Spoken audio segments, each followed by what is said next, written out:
Section 1.7 continued, or part 2, looking at the composition of functions. It says the composition of the function f with g is denoted, that's read as f of g, that's a little circle, it's kind of an f of g, and is defined by the equation f of g, and then multiplied with x, is the same thing as the value of the function f of g of x. So either way you look at it, this is read as f of g of x. F of g of x. It says that the domain of the composite function f of g is a set of all x such that, number 1, x is in the domain of g, and number 2, g of x is in the domain of f. So 2 things we need to check our domain on is that x has to be in g, and then once we stick that g of x into the function f, then we're checking the domain of that simplified function. So let's take a look at an example. If I have f of x is equal to 5x plus 6, and g of x is equal to 2x squared minus x minus 1, and I need to find f of g of x, we're going to take our value of the function g of x, and we're going to plug it into the f function. So I'm going to take my g of x function, and I'm going to plug it in wherever I see x to that f of x function. That means we're going to have 5 times, in place of x, we have a 2x squared minus x minus 1, and then we have this plus 6. And then I simplify it down. If I distribute out that 5, we'd have a 10x squared minus a 5x minus 5, and then we still have this plus 6 hanging out, which means that our final answer is going to have a 10x squared minus 5x, and if I have a minus 5 and a plus 6, we have a plus 1. So now this is our f of g of x function. So once I took that g of x and I plugged it into the the function of f, I simplify it down, I now have a 10x squared minus 5x plus 1. Now, when we talk about excluding values from the domain of f of g of x, it says the following values must be excluded from the input x. If x is not in the domain of g, it must not be in the domain of f of g. So that means we need to check the domain of g. That's our first step. Check the domain of g. It then says for any x for which g of x is not in the domain of f must not be in the domain of f of x. So then we are going to check that final domain of f of x. So we need to check 2 domains. The one is it has to go into g. The second is it has to go into that simplified f of g of x. So let's look at an example. If I was given f of x is equal to 4 over x plus 2 and g of x is equal to 1 over x, the first thing we need to do is find our f of g of x. So we are taking the g function and plugging it into the f function. That means I'm taking my g function and I'm plugging it in wherever I see x to my f function. That means I'm going to have a 4 divided by, in place of this x here, I'm going to have a 1 over x and then plus 2. Well, going back to those prerequisite skills, we know that that is not okay to have a fraction in a fraction, so we need to clean that up a little bit. I have a denominator of x on the bottom, so we're going to multiply by x over x. That gets rid of that fraction, so to speak, the fraction in the fraction. So on the top, 4 times x gives us a 4x.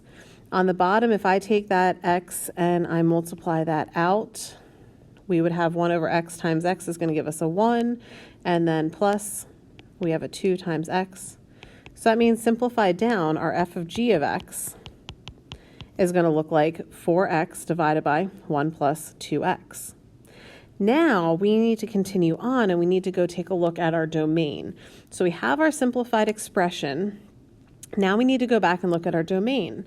So when we found the value of our answer for that, we have,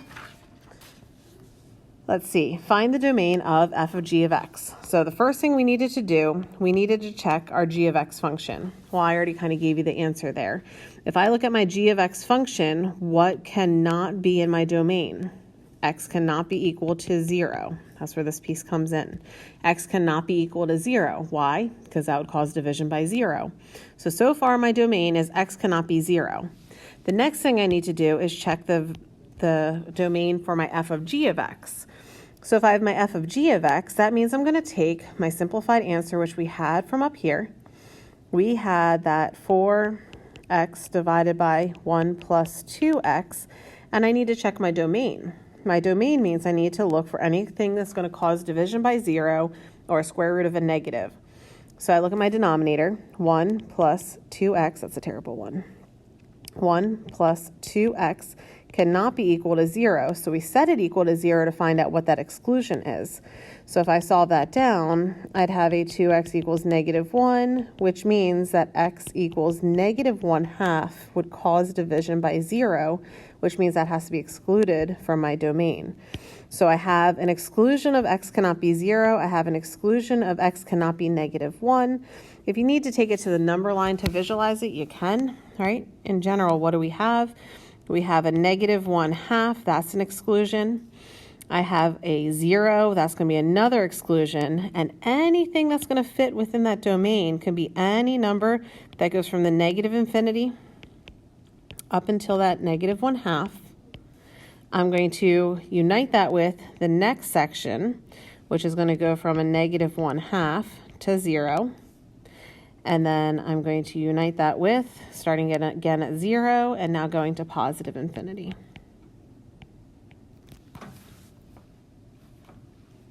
So that's talking about composite functions. Composite means kind of putting together. The next piece we're going to look at is what happened when we have decomposing functions. So we're going to, instead of putting them together, we're going to take a function and we're going to split it apart into two pieces. So decomposing functions says when you form a composite function, you compose two functions to form a new function. It is also possible to reverse this process. That is, you can decompose a given function and express it as a composition of two functions. So let's take a look. If I have, for example, h of x, it says express h of x as a composition of two functions. So we have h of x is equal to the square root of an x squared plus 5. And we're going to split them into two pieces. Now here's the best way to think about it. Your f of x function is going to be what we're going to call the big picture. And your g of x function is going to be called the little picture. So if you think about when we take two functions and we take a little thing and we put it into the bigger thing, now we're going backwards. So when I look at an h of x is equal to the square root of x squared plus 2, the big picture, I see a square root happening in there. So if we were to take that f of x, we could call that the square root of x, right? The big picture, we have a square root. We have a square root of something, so I'm going to use x for that something. And then if you think about that g of x, right? G of x would be that little picture. If we had our f of g of x, remember g of x is kind of that little picture that we put in. So what would we have put in place of that x? We would have put in place an x squared plus 5. So that means our f of x, or our h of x, is going to be the f of g of x. So f of x is going to be the square root of x, and the g of x is going to be x squared plus 5. It's just kind of taking it apart.